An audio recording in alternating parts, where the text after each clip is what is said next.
Hello viewers, स्वागत है आप लोग का अपना चैनल सम्राट सीडी पे। जैसे कि पिछले लेक्चर में हम रिवेट पढ़ा चुके हैं, अब आज हम पढ़ेंगे वेल्डिंग के बारे में। देखिए, जो स्टील कनेक्शन होता है, जो स्टील का जॉइंट होता है, पहले ही लेक्चर में हम बताए थे कि जो स्टील का जो जॉइंट है, कनेक्शन होता है, वो 2-3 विधियों से हो सकता है। जैसे उसे रिवेट से कर सकते हैं, वेल्डिंग से कर सकते हैं, या फिर बोल्ट से भी कर सकते हैं। तो रिवेट के विषय में तो हम लोग पढ़ चुके हैं। आज हम पढ़ाएंगे वेल्डिंग के लिए। देखिए, सबसे पहले हम बात करते हैं कि दोनों में एडवांटेज और डिसएडवांटेज क्या है। जैसे मान लीजिए वेल्डिंग है और ये हो गया आपका रिवेट। दोनों में लाभ और हानि की बात करेंगे। जैसे मान लीजिए वेल्डिंग है और रिवेट है। वेल्डिंग करने के लिए जो इसमें कारीगर लगेगा वो कुशल कारीगर होना चाहिए, क्योंकि सभी लोग वेल्डिंग नहीं कर पाएंगे और रिवेट मैक्सिमम लोग आसानी से कर सकते हैं। ठीक है। तो पहला अंतर ये हो गया। दूसरा अंतर ये होता है कि जो रिवेट है वो ज्यादा लॉन्ग टाइम तक चलता है, जल्दी वो खराब नहीं होता है। बट जो वेल्डिंग होता है उसका जो ज्वाइंट होता है थोड़ा बहुत जल्द छोड़ देता है, तो रिवेट से ज्यादा वेल्डिंग चल नहीं पाता है। हाँ, और एक और चीज, जो स्ट्रेंथ होता है वो रिवेट से ज्यादा वेल्डिंग में मिलता है। वेल्डिंग देखने में थोड़ा अच्छा लगता है और ये नहीं कि खराब लगता है, लेकिन एथलेटिक में ये ज्यादा सुंदर लगता है इसके कंपैरिजन में। ठीक है। तो ये रहे इसके हानि और लाभ के विषय में। और भी इसके हानि और लाभ है, आप बुक से देख लीजिएगा, ज्यादा ये इम्पोर्टेंट नहीं है। जिस समय हम लोग के पास बहुत कम है, क्योंकि 18 सितंबर से एग्जाम भी है, आप समझ ही रहे हैं। तो अगले टॉपिक पे बढ़ते हैं, टाइप ऑफ वेल्डिंग पे आते हैं। ठीक है, टाइप ऑफ वेल्डिंग। देखिए, हम पढ़ते चलेंगे वेल्डिंग और रिवेट दोनों को कंपैरिजन करते हुए चलेंगे। देखिए, अब जब हम रिवेट पढ़े थे तो रिवेट में बताए थे कि ये भी दो तरह का होता है। एक बट, इसमें बट ज्वाइंट होता था और एक लैप ज्वाइंट होता था। लेकिन इसमें देखिए क्या होगा, इसमें होगा, एक होगा बट वेल्डिंग और एक होता है फिलेट वेल्डिंग। ठीक है। देखिए दोनों में अंतर क्या है। जो बट वेल्डिंग होता है, जैसे रिवेट में था कि क्या था, अगर ये दो प्लेट है तो इसका इंड और इंड आकर आपस में ज्वाइंट होता था और इसके ऊपर प्लेट लगती थी। ठीक, वैसे ही ये भी होगा। ये भी इस प्लेट का एक इंड, ये वाला इंड और इसका एक और इंड लाकर जोड़कर यहाँ पे वेल्डिंग कर दिया जाएगा। सेम उसी के जैसा है, ये हो जाएगा बट वेल्डिंग। और फिलेट वेल्डिंग क्या होगा, जैसे उसमें क्या होता था कि ऐसे एक दूसरे के ऊपर प्लेटें क्या होती थी, लैप करती थी। ठीक, इसमें भी क्या होगा कि जैसे एक प्लेट मान लीजिए ये है और दूसरा प्लेट क्या होगा, इसके ऊपर लैप करा दिया जाएगा ऐसे। ठीक है। तो जो इस तरह का जो वेल्डिंग होगा वो क्या होगा, फिलेट वेल्डिंग होगा। ठीक है। तो अभी हम फिलेट वेल्डिंग को लेकर चलते हैं। उसके बाद से ये टॉपिक खत्म करने के बाद से हम ये बट वेल्डिंग पढ़ाना स्टार्ट करेंगे। तो फिलेट वेल्डिंग के बारे में बात करते हैं। देखिए, फिलेट वेल्डिंग का मतलब बताए थे कि जैसे मान लीजिए एक ये प्लेट है, ये, और दूसरा प्लेट इसके ऊपर ऐसे लगा है। ये आपका एक प्लेट हुआ और ये नीचे वाला जो है इसके ऊपर दूसरा प्लेट है। ठीक है। और इसी यहीं पे ये क्या करेंगे, वेल्डिंग करेंगे। ठीक है, ये फिलेट वेल्डिंग। तो इसको ध्यान से देखेंगे और इसी को जूम करेंगे तो ऐसे आएगा। ये ऐसे, ये प्लेट हुआ नीचे वाला और इसके ऊपर जो वेल्डिंग लगा है ये वाला ये है। ठीक है। अब देखिए यहाँ पे डॉटे डॉटे दिखा दे रहे हैं और यहाँ पे क्या होगा, वेल्डिंग ऐसे मारा जाएगा। ये वेल्डिंग अब तो होगा। ठीक है, ऐसे। ठीक है। अब देखिए, जितने दूर तक ये वेल्डिंग होता है, इसी को हम लोग क्या बोलते हैं, फ्यूजन जोन। इसको हम लोग बोलते हैं फ्यूजन जोन, मतलब इतने दूर तक वेल्डिंग हुआ रहता है। ठीक है। और देखिए, और ये जो पॉइंट है जहां से इसका एंड पॉइंट ये वेल्डिंग का होता है, इसको हम लोग बोलते हैं टोय। ठीक है। अब देखिए, और ये टो है और ये टो है, ये दोनों को मिला देंगे। ठीक, और ये जो पॉइंट होगा, इस टो और ये टो जो दोनों एक दूसरे के जो 90 एंगल पे मिलेंगे वो आपका क्या हो जाएगा, इसको हम लोग बोलेंगे रूट। ठीक है, अब देखिए ये रहा आपका, इसमें देखिए ये इसका टोए है और ये भी इसका टोए है। अब देखिए इसके रूट और इस टोए और इस टोए के बीच जो डॉटेड लाइन खींची गई है, इसके और इसके बीच ये पॉइंट खींच दे तो ये 90 एंगल पे होगा।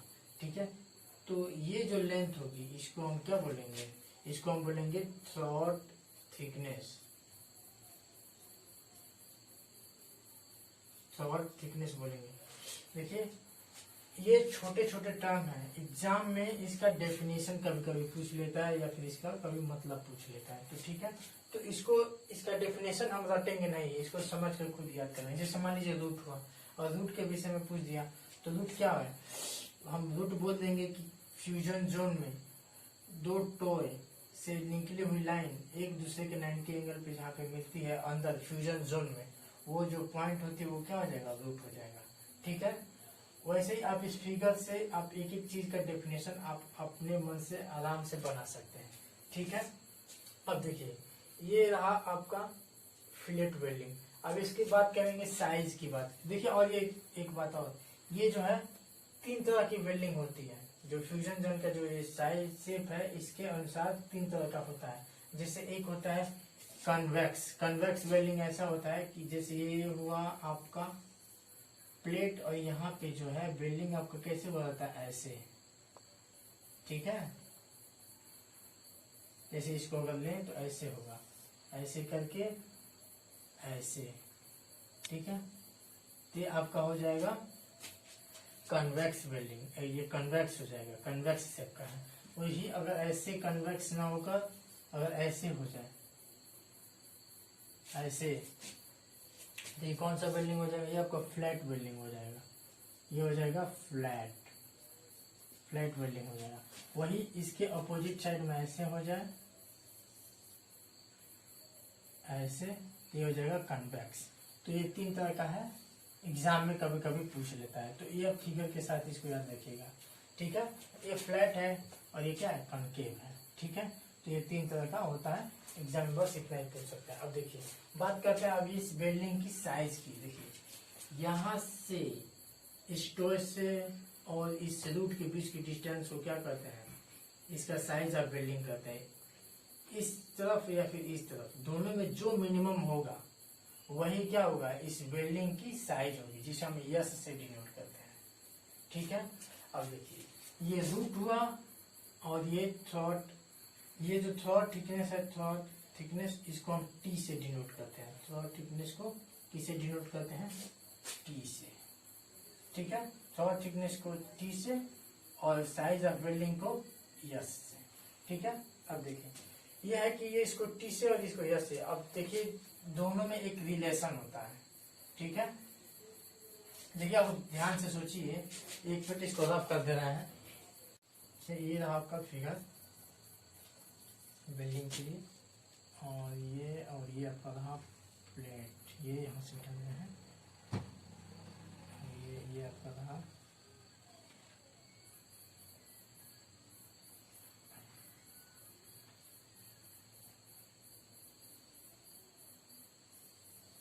ये आपका रहा रूट, और यहाँ से जो ये जो लेंथ होती है इसको बोलते हैं टी, थ्रॉट थिकनेस, और ये जो होता है साइज ऑफ वेल्डिंग। अब देखिए दोनों में हम रिलेशन बता रहे हैं।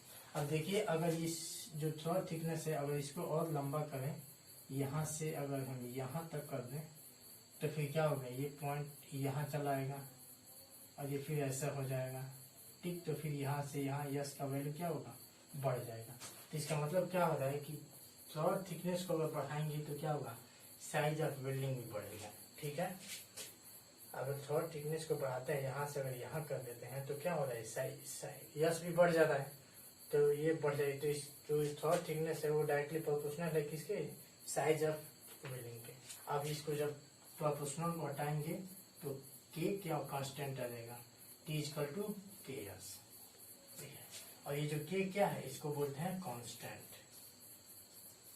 ठीक है, अब देखिए अब के की वैल्यू किस पे डिपेंड करती है, यहाँ पे तो मान लीजिए ये टी की वैल्यू यस पे डिपेंड कर रही है, लेकिन के की भी वैल्यू डिपेंड करती है किस पे, ये जो फ्यूजन जोन वाला ये जो पॉइंट है इसके एंगल पे।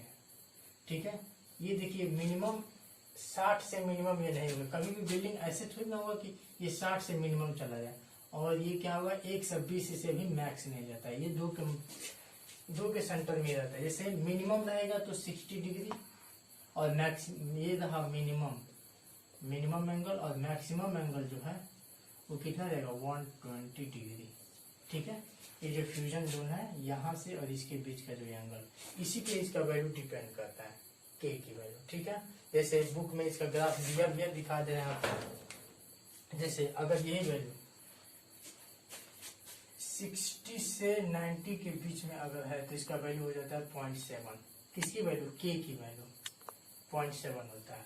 अगर ये वैल्यू 91 से अगर 100 होता है तो इसका वैल्यू होता है आपका 0.65। ऐसे बुक में दिया है, आप इसका के की वैल्यू याद कर लेंगे। ठीक है, देखिए क्या होता है 60 से 90 0.7, 91 से 100, ये एंगल बढ़ा बट जो के की वैल्यू क्या हो रही है 0.7 से 0.65 होगा। इसका मतलब ये जो ये ऐसा बढ़ता जाएगा तो क्या होगी, के की वैल्यू घटती जाएगी। ठीक है, तो इस चीज को हम लोग ध्यान में रखेंगे। तो उसके हिसाब से हम टी इक्वल टू के एस में रिलेशन निकालिए, और ये सूत्र बहुत इंपॉर्टेंट है। ठीक है, आप देखिए जो यस की जो वैल्यू है साइज ऑफ बिल्डिंग, वो साइज ऑफ बिल्डिंग यही है। अब हम जब बिल्डिंग करते हैं तो बिल्डिंग करते समय इस चीज का ध्यान रखते हैं कि ये ज्यादा ना हो या फिर कम ना हो। जैसे मान लीजिए अगर हम इसमें कम बिल्डिंग करते हैं, साइज ऑफ बिल्डिंग कम रखते हैं, तो फिर मान लीजिए अगर ये 100 न्यूटन ये लोड ले रहा है, ये प्लेट बियर कर दे रहा है, लेकिन ये जो बिल्डिंग है मात्र 10 न्यूटन ही लोड ले पा रहा है, तो अगर जैसे ही इस प्लेट पे अगर 11 न्यूटन अगर फोर्स लाते हैं तो क्या होगा, ये तो सेफ बचा रहेगा, लेकिन ये क्या होगा बिल्डिंग छोड़ देगा। तो फिर ये बिल्डिंग करने का फायदा ही क्या होगा। तो कम से कम ये प्रयास करते हैं कि इसके नियरेस्ट तक यहाँ ये वाला स्ट्रेंथ इसकी पहुंच जाए, ताकि ये इसका टोटल स्ट्रेंथ बना रहे। ठीक है, तो इसीलिए इसको इतना कम बिल्डिंग नहीं किया जाता है ताकि ये स्ट्रेंथ में कमी आ जाए, और इतना भी नहीं ज्यादा कर दिया जाता है कि जैसे कि मान लीजिए यहाँ तक ये इतना दूर तक इफेक्टिव रहा और यहाँ तक भी हम बिल्डिंग कर दिया ऐसे, तो इतना का ये मटेरियल वेस्ट चला जाए। पता चले कि पूरा इतना बिल्डिंग किए, काम वाला बिल्डिंग बस इतना ही आ रहा है, और इतने वाला जो बिल्डिंग का जो मटेरियल है वो बेकार जा रहा है। तो इसका एक मैक्सिमम पॉइंट होता है कि साइज ऑफ जो बिल्डिंग होता है, बिल्डिंग किया जाता है तो कितना मैक्सिमम तक रखा जाता है और कितना मिनिमम तक रखा जाता है। जैसे मान लीजिए इसका बुक में दिया है, अगर ये इस प्लेट की मोटाई अगर 10 mm है, ठीक है, तो इसकी जो मिनिमम से मिनिमम बिल्डिंग साइज होती है 3 mm होती है। ठीक है, और 10 mm तक अगर इसकी थिकनेस है तो ठीक है, और 10 mm से और 20 mm तक इसका थिकनेस है इस प्लेट की, तो उस समय जो मिनिमम जो बिल्डिंग होगा वो 5 mm, ये सॉरी mm में, ये mm में रखेंगे। इससे मिनिमम नहीं होना चाहिए, इससे मिनिमम होगा तो फिर ये अनइकोनॉमिकल हो जाएगा, क्योंकि इसकी स्ट्रेंथ बहुत कम हो जाएगी। ठीक है, ये रहा आपका मिनिमम। और मैक्सिमम जो होता है, जैसे मान लीजिए 10 mm है, जो अब देखिए मैक्सिमम में होता यह है कि जो ये प्लेट है, प्लेट मान लीजिए ऐसे स्क्वायर शेप का है, ऐसे था स्क्वायर शेप का, तो उसके लिए अगर स्क्वायर शेप होता है, स्क्वायर ऐसे, तो स्क्वायर शेप के लिए जो मैक्सिमम होता है वो थिकनेस ऑफ क्या होता है प्लेट, थिकनेस ऑफ प्लेट मान लीजिए टी है, माइनस 1.5 mm। मैक्सिमम इससे ज्यादा अगर यदि बिल्डिंग मान लीजिए इसका 5 mm थिकनेस है, आप क्या किए यहाँ 6 mm तक आप बिल्डिंग करती है, तो क्या होगा, ये मात्र इफेक्टिव 3 ही mm तक रहेगा, 2 ही mm तक टोटल इधर का जो मटेरियल होगा बिल्डिंग का वेस्ट चला जाएगा। ठीक है, तो इसका जो मैक्स होता है वो thickness of plate minus 1.5 mm, इतने तक वेल्डिंग करते हैं। अगर राउंड शेप का है, अगर ये स्क्वायर शेप का ना होगा, राउंड शेप का होता है, जैसे मान लीजिए ये नीचे का प्लेट है और इसके ऊपर ऐसे है, इसको हमें यहाँ वेल्डिंग करना है, तो राउंड शेप के लिए क्या होता है, जो यस की जो वैल्यू होती है, ये यस की वैल्यू है, ये size of welding, maximum size of welding. वही अगर राउंड शेप के लिए होता है तो 3/4 थिकनेस ऑफ प्लेट रखी जाती है, इससे ज्यादा मैक्स नहीं होना चाहिए। ठीक है, ये रहा आपका साइज ऑफ वेल्डिंग। आते हैं इसके स्ट्रेंथ ऑफ वेल्डिंग पे। ठीक है, स्ट्रेंथ ऑफ वेल्डिंग कि जो हम वेल्डिंग अभी अभी बताए हैं उसमें टर्म्स बताए हैं, वो कितना स्ट्रेंथ देगा, उस पर लोड आएगा तो कितना लोड आएगा कि वो बियर कर सके। ठीक है, उसके विषय में पढ़ेंगे। तो देखिए जो स्ट्रेंथ होता है वो क्या होगा, उसमें एरिया, वो उसमें शियर में फिले होगा तो वो शियर एरिया हो जाएगा एंड परमिसिबल स्ट्रेस हो जाएगा। उसके लिए जितना जो परमिसिबल स्ट्रेस होगा वो स्ट्रेस उसमें मल्टीप्लाई हो जाएगा। तो सबसे पहले इस एरिया हो, शियर एरिया, तो इस एरिया की बात करेंगे, क्षेत्रफल की बात। ठीक है, तो वेल्डिंग के लिए जो एरिया जो होता है क्या होता है कि उसमें थ्रॉड थिकनेस होता है, थ्रॉड थिकनेस T, और उसको क्या करेंगे इफेक्टिव लेंथ,